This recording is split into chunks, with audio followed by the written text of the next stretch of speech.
ሰላም ሰላም፣ እንዴት ናችሁ? ይህ የ10ኛ ክፍል የኢኮኖሚክስ ትምህርት ነው። በዛሬው ክፍለ ጊዜ ትምህርታችን ምዕራፍ 8ን እንጀምራለን። ዩኒት 8 ቪዲዮ 1 ኦር ምዕራፍ 8 ክፍል 1 ኤንድ ምዕራፍ 8 ወይም ዩኒት 8 ቢዝነስ ስታርታፕ ኤንድ ኢኖቬሽን የሚል ነው። ቢዝነስ ስታርታፕስ ኤንድ ኢኖቬሽን፣ ስለ ቢዝነስ ስታርታፕ ኤንድ ኢኖቬሽን ነው በአጠቃላይ የምንወያየው። እንደ መግቢያ የሆነን ዘንድ በዚህ ምዕራፍ የምናነሳቸውን ዋና ዋና የመወያያ ርዕሰ ሀሳቦች እናንሳ። ኢንትሮዳክሽን፣ ሜይን ኮንተንትስ ኦፍ ዘ ዩኒት። ኢንትሮዳክሽን፣ ሜይን ኮንተንትስ ኦፍ ዘ ዩኒት። ሜይን ኮንተንትስ ኦፍ ዘ ዩኒት። ኢንትሮዳክሽን ሜይን ኮንተንትስ ኦፍ ደ ዩኒት። እንግዲህ በዚህ ምዕራፍ ቢዝነስ ስታርታፕ ኤንድ ኢኖቬሽን በሚለው ርዕሰ ሀሳብ የምንወያይባቸው ነጥቦች ወይም ኮንተንትስ ለሰን ቶፒክስ የሚከተሉት ናቸው። አንደኛ ኢኖቬሽን ዴፊኒሽን ኤንድ ታይፕስ። ዋን ኢኖቬሽን ዴፊኒሽን and types. Definition of innovation, types of innovation, and the most recognized innovators in the world. በዓለም ላይ ታዋቂ የፈጠራ ባለቤት የሆኑ የዓለማችን ሰዎች የሚሉ ሀሳቦችን እናነሳለን። ሁለተኛ the second main topic of this unit, business startups. business startups, startups versus small business. startups versus small business. ስታርታፕ ምንድን ነው? ስሞል ቢዝነስ፣ የስሞል ቢዝነስ እና የስታርታፕ መሰረታዊ ልዩነታቸው ምንድን ነው? ቢዝነስ ስታርታፕ እንዳጠቃላይ ምንድን ነው የሚሉ ነገሮች እናነሳለን። ሶስተኛ ታይፕስ ኦፍ ቢዝነስ ኦርጋናይዜሽን። ታይፕስ ኦፍ business organizations. There are different types of business organization. እነሱን እንመለከታለን። ግባቸው ወይም ኦብጀክቲቫቸው ምንድን ነው የእያንዳንዱ ቢዝነስ ኦርጋናይዜሽን የሚለውን እናያለን። አራተኛና የመጨረሻው በዚህ ምዕራፍ የምንወያይበት ርዕሰ ሀሳብ ቢዝነስ ፊዚቢሊቲ አናሊሲስ ነው። ቢዝነስ ፊዚቢሊቲ አናሊሲስ። ቢዝነስ ፊዚቢሊቲ አናሊሲስ በሚለው ርዕሰ ሀሳብ ሁለት መሰረታዊ ነገሮችን እናነሳለን። አንደኛ ፊዚቢሊቲ ስተዲ፣ ይሄ አዋጭነት፣ የቢዝነስ አዋጭነት ጥናት የሚባለውን እናያለን። ፊዚቢሊቲ ስተዲ፣ ፊዚቢሊቲ ስተዲ። ሁለተኛ ደግሞ ቢዝነስ ፕላን፣ ቢዝነስ ፕላን፣ የቢዝነስ እቅድ እንዴት ይታቀዳል? የቢዝነስ እቅድ ኮንተንቱ ምን ይመስላል? የቢዝነስ እቅድ ሲባል ምን ነው የሚታቀደው የሚለውን ሀሳብ እናነሳለን። ስለዚህ በዚህ ምዕራፍ ቢዝነስ ስታርታፕ ኤንድ ኢኖቬሽን በሚለው ርዕሰ ሀሳብ የምንወያይባቸው ሜይን ኮንተንትስ ኦፍ ዘ ዩኒት እነዚህ ናቸው ማለት ነው። ኢኖቬሽን ዴፊኒሽን ኤንድ ታይፕስ፣ ቢዝነስ ስታርታፕስ፣ ስታርታፕስ ቨርሰስ ስሞል ቢዝነስ፣ ታይፕስ ኦፍ ቢዝነስ ኦርጋናይዜሽን፣ ቢዝነስ ፊዚቢሊቲ አናሊሲስ፣ ሜንስ ፊዚቢሊቲ ስተዲ ኤንድ ቢዝነስ ፕላን የሚሉ ርዕሰ ሀሳቦችን እናያለን። ሶ ፈርስት ሌት አስ ሲ 8.1 ኢኖቬሽን ዴፊኒሽን ኤንድ ታይፕስ። 8.1 ኢኖቬሽን ዴፊኒሽን and types. Innovation, definition and types. What is innovation? መጀመሪያ definition of innovation የሚለውን እንመልከት። 1. definition of innovation. definition of innovation. What is innovation? What is innovation? innovation ምንድን ነው? ኢኖቬሽን የሚለውን ቃል ስትሰሙ ወይም ስታነቡ ወደ አይምሯችሁ የሚመጣው ምንድን ነው? ኢኖቬሽን ማለት ምን ማለት ነው? ኢኖቬሽን ማለት እንግዲህ ግኝት ማለት ነው። ግኝት፣ የፈጠራ ግኝት። አንድ ሰው የሚፈጥረው ወይም ደግሞ ዲስከቨሪ የሚያደርገው ነገር ኢኖቬሽን ወይም ደግሞ ግኝት ወይም ፈጠራ ይባላል። ስለዚህ ኢኖቬሽን ስንል አዲስ የሆነ ነገር ማግኘት፣ አዲስ የሆነ ነገር ክሬት ማድረግ፣ አዲስ የሆነ ነገር ኢምፕሩቭ ማድረግ ማለት ነው። የሆነ ነገር ማሻሻል፣ በአዲስ መልክ ማሻሻል፣ እንደ አዲስ መፍጠር ወይም ደግሞ አዲስ የአመራረት ሂደት ማምጣት ወይም ደግሞ ማግኘት ኢኖቬሽን ይባላል። ስለዚህ ኢኖቬሽን ሚንስ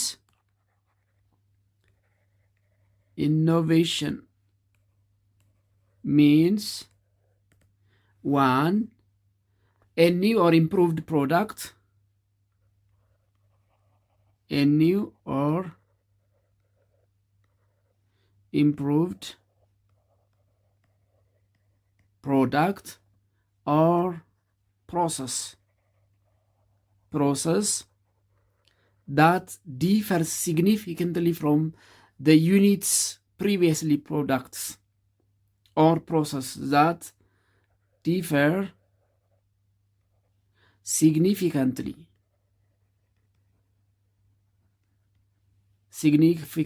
from the previous products or process. Innovation ስንል it is a new or improved product or process. A new or improved product or process that differs significantly from the previous products or process. ቀደም ብለን ከምናመርተው ምርት ወይም ደግሞ ቀደም ብለን ከምንጠቀምበት የአመራረት ሂደት የተሻለ ወይም ደግሞ የተለየ አዲስ ነገር መፍጠር፣ አዲስ ነገር ማግኘት ኢኖቬሽን ይባላል። ኦር ኢኖቬሽን ሚንስ ክሬቲንግ ሳምቲንግ ኒው። ኢኖቬሽን ሚንስ creating something new or improved or introduce something that creates values. Improving or introducing something that creates values, that creates or adds values. እሴት ሊጨምር የሚችል የተለየ ነገር ኢምፕሩቭ ማድረግ፣ ኢንትሮዲውስ ማድረግ ወይም አዲስ ነገር ክሬት ማድረግ ኢኖቬሽን ይባላል። ኢኖቬሽን ስለዚህ አዲስ ነገር ማግኘት፣ የተሻሻለ ነገር ማምጣት፣ አዲስ ነገር ማስተዋወቅ ብለን ዲፋይን ልናደርገው እንችላለን ማለት ነው። ያልተለመደ አሁን ለምሳሌ በቀደመው ዘመን በጥንቱ እንደ መብራት ምንጭ ወይም ደግሞ እንደ ብርሃን ምንጭ የምንጠቀመው ምን ነበረ? ወይ ሻማ፣ ይሄ ጧፍ፣ ወይ ደግሞ ኩራዝ፣ ወይ ደግሞ ፋኖስ የሚባለው እንግዲህ እሱ እየተሻሻለ መጥቶ ነው። ከዛስ በኋላ ምን ሆነ? አምፖል። አሁን አምፖል ከቀደመው የተለየ ነው። ምን ይባላል? ይሄ ኢኖቬሽን ይባላል። ስለዚህ አዲስ የሆነ ነገር ማምጣት፣ አዲስ የሆነ ነገር ማሻሻል፣ አዲስ የሆነ ነገር ኢንትሮዲውስ ማድረግ፣ ማስተዋወቅ፣ ቫሊዩ አድ ሊያደረግ የሚችል ቫሊዩ ክሬት ሊያደረግ የሚችል ነገር ማምጣት ማግኘት ኢኖቬሽን ይባላል። ኤንድ ኢኖቬሽን ሃዝ ቱ ኪ ኤለመንትስ። ኢኖቬሽን ሃዝ ቱ ኪ ኤለመንትስ። ኢኖቬሽን ለማለት ቢያንስ እነዚህ ሁለት ነገሮች መሟላት አለባቸው ወይም ደግሞ መሆን አለባቸው። እነዚህ ምንድናቸው? ክሬቲቪቲ ፈጠራ፣ ክሬቲቪቲ፣ ሁለተኛ ኢምፕሊመንቴሽን ናቸው። ኢምፕሊመንቴሽን። ኢኖቬሽን ሃዝ ቱ ኪ ኤለመንትስ ክሬቲቪቲ ኤንድ ኢምፕሊመንቴሽን። ስለዚህ ክሬቲቪቲ ፕላስ ኢምፕሊመንቴሽን ጊቭስ ኢኖቬሽን። ስለዚህ ኢኖቬሽን ኢዝ ዘ ሪዛልት ኦፍ ክሬቲቪቲ ኤንድ ኢምፕሊመንቴሽን። ኢኖቬሽን ኢዝ ዘ ሪዛልት ኦር ኢፌክት ኦፍ ክሬቲቪቲ ኤንድ ኢትስ ኢምፕሊመንቴሽን። That means ክሬቲቪቲ ፕላስ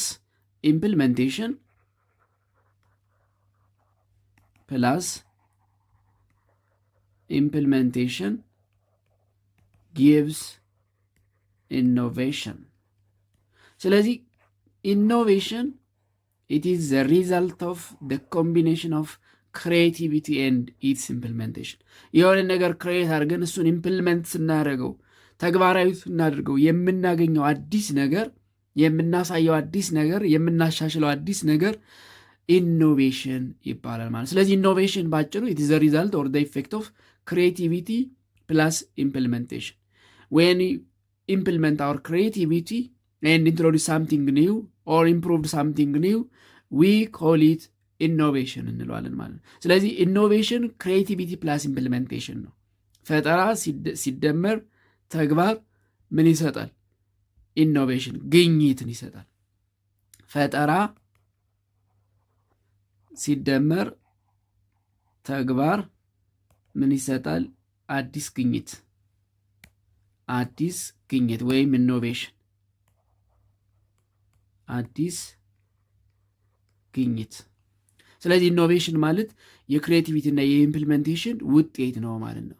እዚህ ጋር እንደምታዩት ክሬቲቪቲ ፕላስ ኢምፕሊሜንቴሽን ጊቭስ ኢኖቬሽን። እንግዲህ አምፖል ሰራ። አምፖሉን በኤሌክትሪክ ገመድ ጋር ማያያዝ ይጠበቅበታል። እሱ ኢምፕሊሜንቴሽን ይሆናል። ን ብርሃን ይሰጣል። ብርሃን የሰጠው አምፖል ምን ይሆናል ማለት ነው? ኢኖቬሽን ይሆናል ማለት ነው። ኢኖቬሽን። ስለዚህ አዲስ ነገር ማምጣት፣ አዲስ ነገር ማሻሻል፣ አዲስ ነገር መፍጠር እና ያንን ተግባራዊ አድርጎ ማሳየት፣ ውጤት ማምጣት ኢኖቬሽን ወይም ደግሞ ግኝት እንለዋለን። and there are different types of innovation. Let us see types. Second types of innovation. There are 5 main types of innovation. There are 5 main types of innovation. There are 5 main types of innovation. መጽሐፎቹ ላይ 4 ይላል። እንግዲህ ያው የኤዲቲንግ ችግር ነው። 5 ናቸው። There are 5 main types of ኢኖቬሽን። እነዚህም ኦርጋናይዜሽናል ኢኖቬሽን፣ ፕሮሰስ ኢኖቬሽን፣ ፕሮዳክት ኢኖቬሽን፣ ማርኬቲንግ ኢኖቬሽን እና ኢኮ ኢኖቬሽን ናቸው። ኢኮ ኢኖቬሽን፣ ማርኬቲንግ ኢኖቬሽን፣ ፕሮዳክት ኢኖቬሽን፣ ፕሮሰስ ኢኖቬሽን ኤንድ ኦርጋናይዜሽናል ኢኖቬሽን ይባላል። ሌታ ሲች እያንዳንዳቸውን እንመልከት። 1 ኦርጋናይዜሽናል ኢኖቬሽን። ኦርጋናይዜሽናል ኢኖቬሽን ተቋማዊ ግኝት ማለት ነው። ኦርጋናይዜሽናል ኢኖቬሽን it refers the development of a new organizational strategy that will somehow change a company's business practice as well as the way its workplace is organized and its relationship with external stakeholders. It is the development of a new organizational strategy. It is the development of a new organizational strategy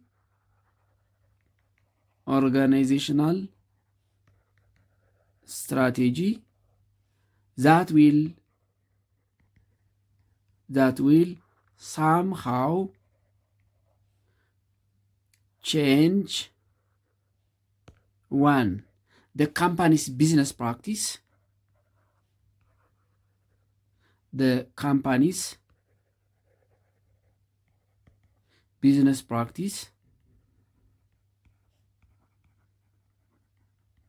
practice, or its workplace, how its workplace is organized, the way the workplace is organized, the way the workplace is organized, and the relationship of the company with the external stakeholders. the relationship of the company with external stakeholders እነዚህ ለመለወጥ አንድ ድርጅት ዲቨሎፕ የሚያደርገው ኒው ኦርጋናይዜሽናል ስትራቴጂ ኦርጋናይዜሽናል ኢኖቬሽን ይባላል። ስለዚህ ኦርጋናይዜሽናል ኢኖቬሽን ስንል ድርጅታዊ ግኝት ማለት ነው፣ ወይ ደግሞ ድርጅታዊ ፈጠራ ማለት ነው። ይሄ ምንድነው? አንድ ድርጅት የካምፓኒውን ቢዝነስ ፕራክቲስ፣ የቢዝነስ አሰራር፣ የስራ ቦታ ኦርጋናይዝ የተደረገበትን መንገድ ከሌሎች ስቴክሆልደርስ ወይም ደግሞ ባለድርሻ አካላት ጋር ያለውን ግንኙነት ለመቀየር በሚያስችል መልኩ ኒው ኦርጋናይዜሽናል ስትራቴጂ ዲቨሎፕ ሲያደርግ ኦርጋናይዜሽናል ኢኖቬሽን እንለዋለን። ኦርጋናይዜሽናል ኢኖቬሽን እንለዋለን። ሁለተኛው ፕሮሰስ ኢኖቬሽን ነው። the second types of innovation process innovation ፕሮሰስ የምናመርትበትን ሂደት ካሻሻልን ወይም እንደ አዲስ ከቀየር ነው። የምናመርትበትን ብቻ አለ ምርት ደሊቨር የምናደርግበትን ለተጠቃሚ የምናደርስበትን መንገድ ምርትን ከማምረት ሂደት ጋር ምርትን ለተጠቃሚው ከማድረስ ሂደት ጋር ያሉትን ፕሮሰስ የሚቀይር ነገር ከፈጠርን እሱ ምን ይባላል? ፕሮሰስ ኢኖቬሽን ይባላል። ፕሮሰስ ኢኖቬሽን ፕሮሰስ ኢኖቬሽን ኢት ኢዝ አባውት implementation of a new or improved production or delivery approach. It is the implementation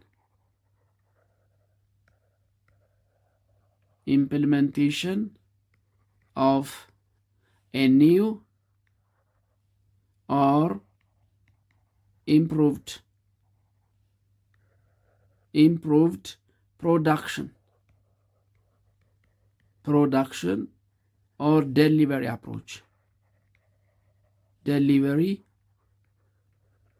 approach. Including operational methods, technique used, and the equipment or software. ምርቱን የምናመርትበትን ሂደት እና በዛ ሂደት የምንጠቀምበትን መሳሪያ፣ ምርቱን ደሊቨር የምናደርግበትን መንገድ ወይም ፕሮሰስ የሚቀይር አዲስ አፕሮች ኢምፕልመንት ስናደርግ ፕሮሰስ ኢኖቬሽን ይባላል። ስለዚህ ፕሮሰስ ኢኖቬሽን ኢት ኢዝ ዘ ሰከንድ ታይፕስ ኦፍ ኢኖቬሽን ኤንድ ኢት ኢዝ ኢኖቬሽን ዛት ኢዝ አባውት ኢምፕሊሜንቴሽን ኦፍ ኤ ኒው ኦር ኢምፕሩቭድ ፕሮዳክሽን ኦር ደሊቨሪ አፕሮች የምናመርትበትን ወይም ደግሞ ምርቱን የምናደርስበትን ሂደት የሚቀይር የሚያሻሽል አዲስ ነገር ኢምፕልመንት ስናደርግ ፕሮሰስ ኢኖቬሽን ይባላል። ሶስተኛው ዘ ሰርድ ታይፕስ ኦፍ ኢኖቬሽን ፕሮዳክሽን ኢኖቬሽን ነው። ፕሮዳክት ኢኖቬሽን ፕሮዳክት ኢኖቬሽን አዲስ ምርት፣ የተለየ ምርት፣ በሆነ ነገር የሚለይ ምርት። አሁን ለምሳሌ ፓስታ በጣም ብዙ ካምፓኒዎች ያመርታሉ አይደል? ፓስታውን በተለየ መንገድ አሁን ለምሳሌ ፓስታን በተለየ መንገድ አምርተን ለተጠቃሚው ካደረስን አዲስ ፕሮዳክት አመረተ ማለት ነው። እሱ ምን ይባላል ማለት ነው? ፕሮዳክት ኢኖቬሽን። ይሄ የምርት አይነትን መቀየር ማለት ነው። የምርት አይነትን መቀየር፣ ለምሳሌ ዱቄት የሚያመርት ፋብሪካ ከሆነ ዱቄቱን ቀይሮ በሌላ የምርት አይነት ቢያቀርብ እሱ ምን ይባላል? ፕሮዳክት ኢኖቬሽን። ለምሳሌ ዱቄት የሚያመርት ብስኩት ቢያመርት፣ ብስኩት የሚያመርት ደግሞ ወደ ሌላ አይነት ከዚሁ ጋር የሚገናኝ አዲስ ፕሮዳክት ቢያመጣ ይሄ ምን ይባላል? ፕሮዳክት ኢኖቬሽን ይባላል። ስለዚህ ፕሮዳክት ኢኖቬሽን ኢት ኢዝ ዘ ሰርድ ታይፕስ ኦፍ ኢኖቬሽን ኤንድ ኢት ኢዝ ዘ ኢንትሮዳክሽን ኦፍ ኤ ኒው ኦር ኢምፕሩቭድ ጉድስ ኤንድ ሰርቪስስ። ኢት ኢዝ ዘ ኢንትሮዳክሽን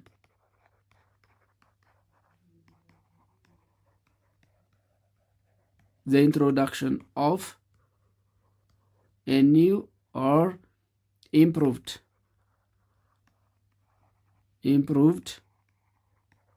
goods and services። አዲስ ምርት፣ አዲስ አገልግሎት ኢንትሮዲውስ ካደረግን ፕሮዳክት ኢኖቬሽን ይባላል። the change here is product የምንቀይረው የምናሻሽለው ፕሮዳክቱን ነው። ስለዚህ when we introduce a new or improved goods and services in general new product it's called product innovation ይባላል። አራተኛው ማርኬቲንግ ኢኖቬሽን ነው። ማርኬቲንግ ኢኖቬሽን ምርትን የምናስተዋውቅበት መንገድ፣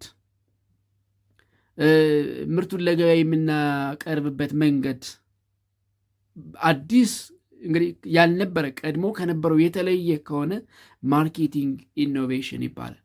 ኢት ሚንስ ዲቨሎፒንግ ኤ ኒው ማርኬቲንግ ስትራቴጂ that produces change in, for instance, the way a product is designed or packaged or even other decisions regarding price or promotion. It means developing a new market strategy, a new marketing strategy that produces change,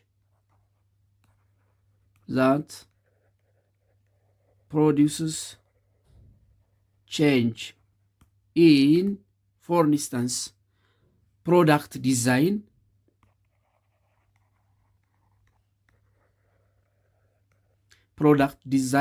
ወይም packaging ወይም packaged, or price or promotion,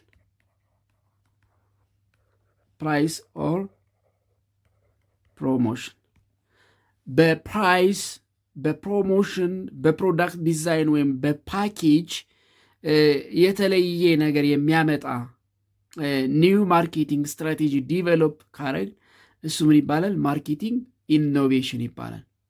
ዲቨሎፒንግ ኒው ማርኬቲንግ ስትራቴጂ ዛት ፕሮዲውስስ ቼንጅስ ኢን ፕሮዳክት ዲዛይን ኦር ፕሮዳክት ፓኬጅድ price and promotion of products, that is goods and services, is called marketing innovation ይባላል። marketing innovation. Sorry, this one is fourth. The fifth, sorry, የተሳሳትኩ መስሎኝ ነው። this one is fourth, this one is fifth. አምስተኛው the fifth types of innovation eco innovation ወይ ደግሞ ecological innovation ይባላል።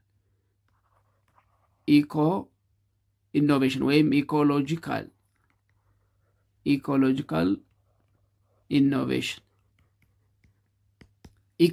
ኢኖቬሽን ኢት ኢዝ ሪሌትድ ቱ ኢኮሎጂ ኦር ኢንቫይሮንመንት ከኢኮሎጂ ወይም ከኢንቫይሮንመንት ጋር የተገናኘ ነው። ኢት ኢዝ ሪሌትድ ዊዝ ኢኮሎጂ ኦር the environment ከአካባቢ ጋር ወይም ከኢኮሎጂ ጋር የተገናኘ ኢኖቬሽን የተያያዘ ፈጠራ ወይም ደግሞ ግኝት ከሆነ ኢኮሎጂካል ኢኖቬሽን እንለዋለን። ኢኮሎጂካል ኢኖቬሽን ስንል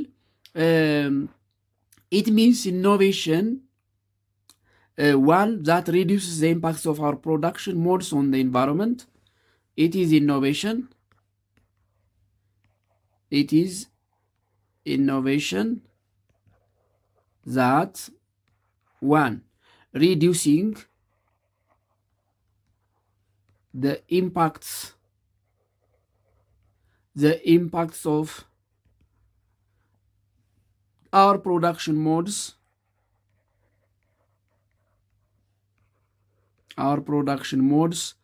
on the environment,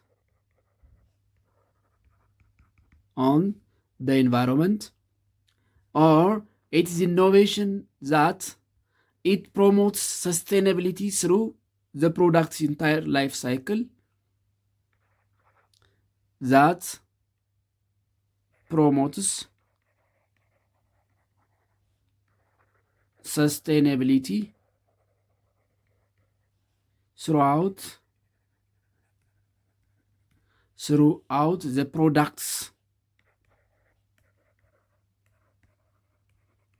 the product's entire life cycle,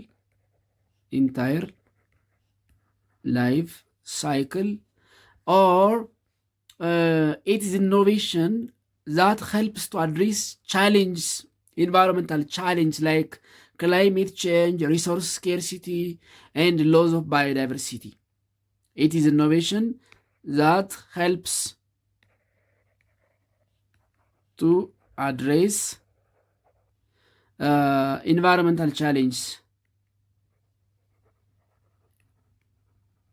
environmental challenges, such as climate changes,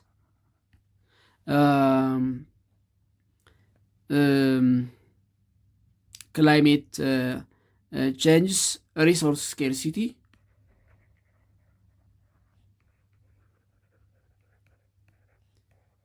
and loss of biodiversity. ሎዝ ኦፍ ባዮዳይቨርሲቲ። ስለዚህ ከአካባቢ ጋር በተገናኘ እንግዲህ በተለይ የአመራረት መንገዳችን የምናመርተው ምርት ከባቢ ላይ ኢንቫይሮንመንት ላይ የሚያደርሰውን ተጽዕኖ ሊቀንስ በሚችል መልኩ አዲስ ፈጠራ ስናመጣ፣ አዲስ ኢኖቬሽን ስናመጣ ምን ይባላል ማለት ነው? ኢኮሎጂካል ኢኖቬሽን ወይም ኢኮ ኢኖቬሽን ይባላል። ስለዚህ ዜር አር 5 ታይፕስ ኦፍ ኢኖቬሽን፣ 5 አይነት የፈጠራ ወይም የኢኖቬሽን አይነቶች አሉ። ኢኮሎጂካል ኢኖቬሽን ከባቢን በተመለከተ ወይም ኢንቫይሮንመንትን በተመለከተ ኢንቫይሮንመንት ላይ ሊያደርሱ የሚችሉ ጉዳቶችን ሊቀንሱ የሚችል ቴክኖሎጂ ማምረት።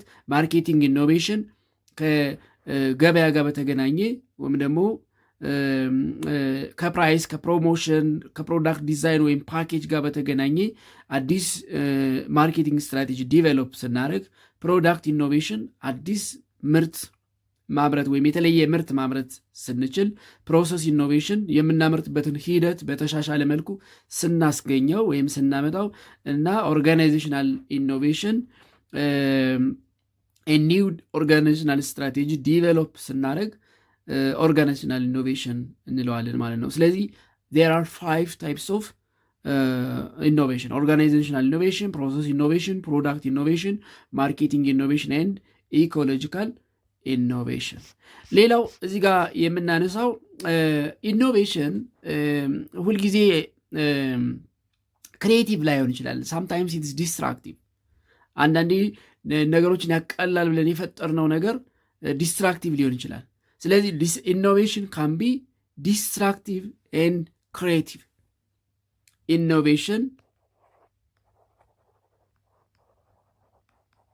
ኢኖቬሽን ካን ቢ ዲስትራክቲቭ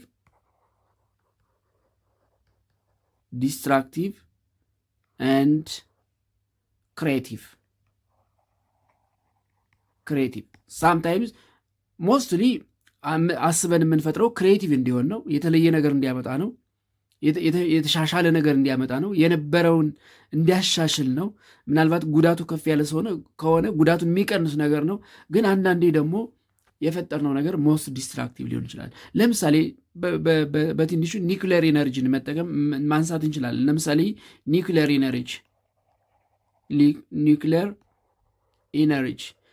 ኢነርጂን እንግዲህ የፈጠርነው ፎር ኤሌክትሪክ ኢነርጂ ነው።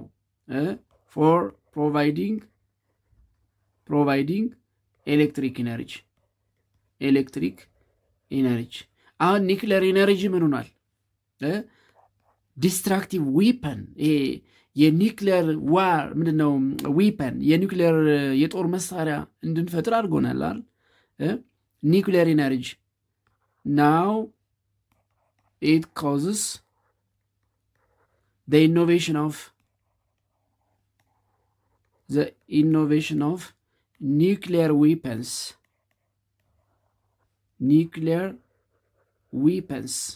የኒውክሌር የጦር መሳሪያዎች እንድንፈጥር አድርጎናል። ኒውክሌር ዊፐንስ ዛር ዲስትራክቲቭ በጣም ዲስትራክቲቭ ናቸው። ምናልባት ከገጸ ምድር ላይ ህይወትን ሙሉ በሙሉ ሊያጠፉ የሚችሉ የሰው ልጅ ጨምሮ ሙሉ በሙሉ በምድር ላይ ህይወትን ሊያጠፉ የሚችሉ ፈጠራዎች አሉ። ስለዚህ ኢኖቬሽን በሀሳብ ደረጃ በመርህ ደረጃ ክሪኤቲቪቲ ቢሆንም ሳምታይምስ ኢት ካን ቢ ዲስትራክቲቭ አጥፊ ሊሆን ይችላል። ስለዚህ ኢኖቬሽን ዲስትራክቲቭም ክሪኤቲቭም ሊሆን ይችላል። ኢዝ ኦልሶ ዲስትራክቲቭ ኖት ኦንሊ ክሪኤቲቭ የሚለውን ሀሳብ እንድትይዙ ፈልጌ ነው። ሌላው እዚህ ጋር የምናነሳው ፌመስ ኢኖቬተርስ ኢን ወርልድ፣ በዓለም ላይ የታወቁ ኢኖቬተሮችን እናነሳለን። ፌመስ ኢኖቬተርስ ኢን ወርልድ፣ ፌመስ ኢኖቬተርስ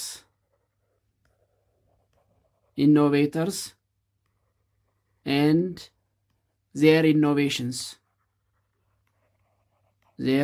innovations in the world፣ በዓለም ላይ የፈጠራ ሰዎችና ግኝታቸው እነሱ እናነሳለን። እንግዲህ በዓለም ላይ በጣም ብዙ በታሪክ በህይወት እንኳን ብዙዎቹም ባይኖሩ በታሪክ በፈጠሩት ፈጠራ ባስገኙት ኢኖቬሽን የሚጠሩ በጣም ብዙ የፈጠራ ሰዎች አሉ። እነሱን እንመለከታለን። ኢኖቬተርስ ኤንድ ዜር ኢኖቬሽን፣ ፈጣሪዎቹንና ያገኙትን ፈጠራ ወይም ደግሞ ኢኖቬሽን እያነሳን እንሄዳለን። ኢኖቬተርስ ዜር ኢኖቬሽንስ፣ ዜር ኢኖቬሽን፣ ፈጣሪዎች እና ግኝታቸው።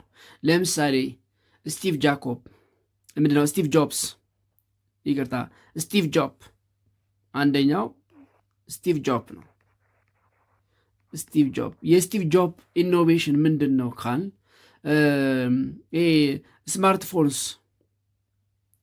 ስማርትፎንስ እነዚህ ስማርትፎኖችም እነዚህ አይፓድ የሚባሉ ስማርትፎኖችን የሰራ ነው። ዲቨሎፕስ the smartphone world with the iPad, develops the smart phone with iPad በተለይ አይፓድ የሚባለውን ስማርትፎን የፈጠረ ሰው ነው ስቲቭ ጆብ።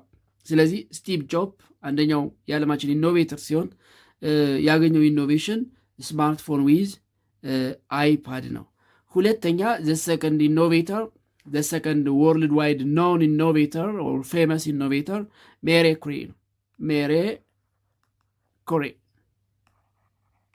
ሜሪ ኩሪ ሂዝ ኢኖቬሽን ሬዲዮ አክቲቪቲ፣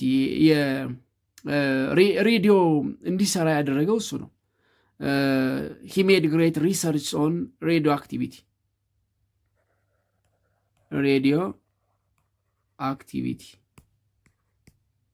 ሬዲዮ አክቲቪቲ ወይም ሬዲዮ እንዲሰራ ያደረገው ሰው ነው ሜሪ ኩሪ። ሶስተኛ ኤለን መስክ ነው። ኤለን መስክ አንዱ የዓለማችን ቁጥር አንድ በአሁኑ ጊዜ የዓለማችን ቁጥር አንድ ባለሀብት የሚባል ነው አሜሪካዊው ኤለን መስክ። የኤለን መስክ ፈጠራ ምንድን ነው? ሌግዠሪየስ ኤሌክትሪክ ካርስ፣ እነዚህ ሌግዠሪየስ የሆኑ የኤሌክትሪክ መኪናዎችን ፈጥሯል። በእርግጥ እነዚህ ብቻ አይደሉም፣ የእሱ ፈጠራዎች በጣም ብዙ ናቸው። በቅርቡ እንኳን ሚዲያ ላይ የወጣው አይነ ስውራን ማየት የሚችሉበት መሳሪያ እንግዲህ እንደ መነጽር ይገጠምና አይነ ስውራን ከነርቫቸው ጋር ተገናኝቶ እንዲያዩ የሚያስችል መሳሪያ ኢንቬንት እንዳደረገ በቅርቡ ራሱ ሲያስተዋውቁ ነበር። ግን እዚህ ጋር የተጻፈው እናነሳለን። ሌግዠሪየስ ኤሌክትሪክ ካርስ በእነዚህ ይታወቃል። አራተኛ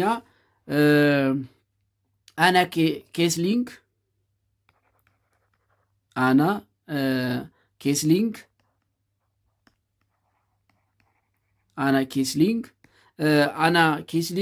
is known in made plenty of findings on the area of biology findings በባዮሎጂ ፈጠራዎቿ ትታወቃለች። ኒኮላ ቴስላ አምስተኛ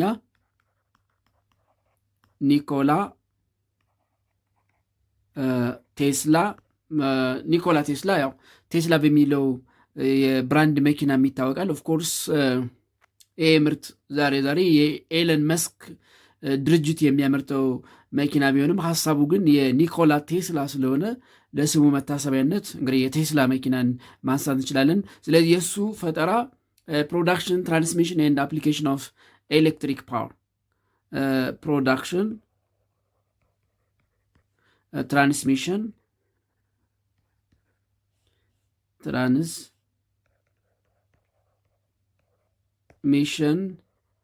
ኤንድ application of electric power ይህንን ሰርቷል። በዚህ ይታወቃል።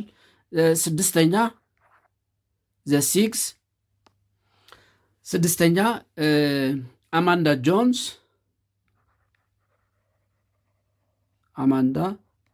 ጆንስ and its innovation inventor of a vacuum method of canning, a vacuum method of canning ፈጥሯል። ሰባተኛ ቶማስ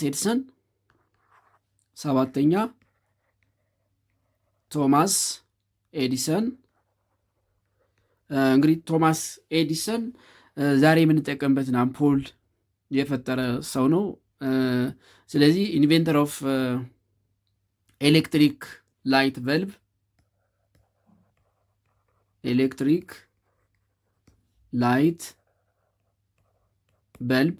የኤሌክትሪክ አምፖልን የፈጠረው ሰው ነው ቶማስ ኤዲሰን።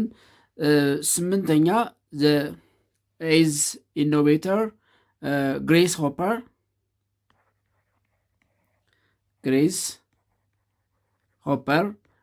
ሆፐር invented the first compiler of for a computer programming language.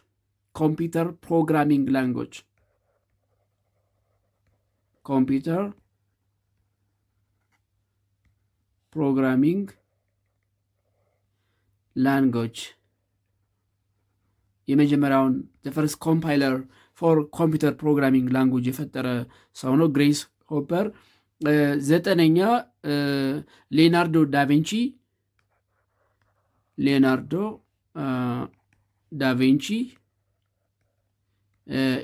ዳቪንቺ እንግዲህ ሳሊ ነው፣ ይቅርታ አስትሮኖመር ነው። በጣም ብዙ ነገሮችን ነው የፈጠረው፣ ግን ከሁሉም ደግሞ ይሄ ፓራሹት የምንለውን በመፍጠር ይታወቃል። ኢንቬንትድ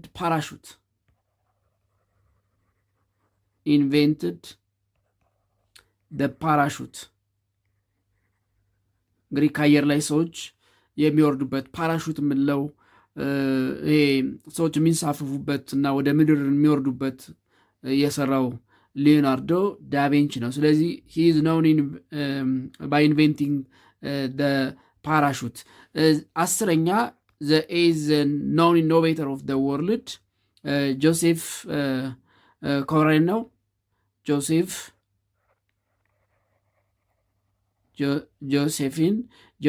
ጆሴፊን ኮክሬን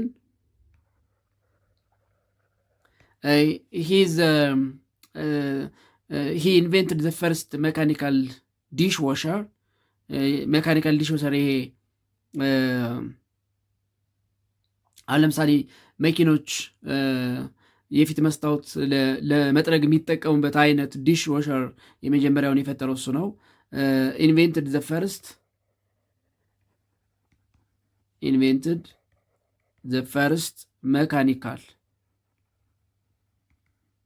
መካኒካል ዲሽ ወሸር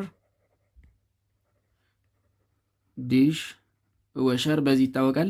11ኛውና የመጨረሻው ኢሌቨንዝ ኖን ፌመስ ኢኖቬተር ኦፍ ዘ ወርልድ አሌክሳንደር ግራሃም ቤል ነው። አሌክሳንደር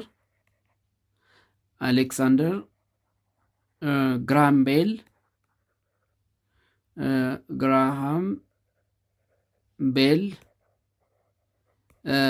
Alexander Graham Bell, he's known by inventing the first telephone. He is known by inventing the first telephone. ቴሌፎን እንግዲህ እንደ ዛሬው ሞባይል ተንቀሳቃሽ ስልክ ባልተፈጠረበት ዘመን ቴሌፎንን ለመጀመሪያ ጊዜ የፈጠረው ሰው አሌክሳንደር ግራም ቤል ይባላል። እንግዲህ እነዚህ ፌመስ ኢኖቬተርስ ኦፍ ዘ ወርልድ የዓለማችን ታዋቂ የፈጠራ ሰዎችና ፈጠራዎቻቸው እነዚህን ይመስላሉ። ዘ ኔክስት ዋን ኢዝ ቢዝነስ ስታርታፕ። ቢዝነስ ስታርታፕ ምንድን ነው? ዋት ዘ ዲፈረንስ ቢዝነስ ስታርታፕ ኤንድ ስሞል ቢዝነስ የሚለውን በቀጣይ ክፍል እንመለከተዋለን። ሀሳቡን ላለመቆራረጥ ትንሽ ደቂቃዎች ቢኖሩንም እዚህ ይበቃናል። በክፍል 2 ዘ ቢዝነስ ስታርታፕስ የሚለውን እንመለከታለን። እስከምንገናኝ ደህና ሁኑ።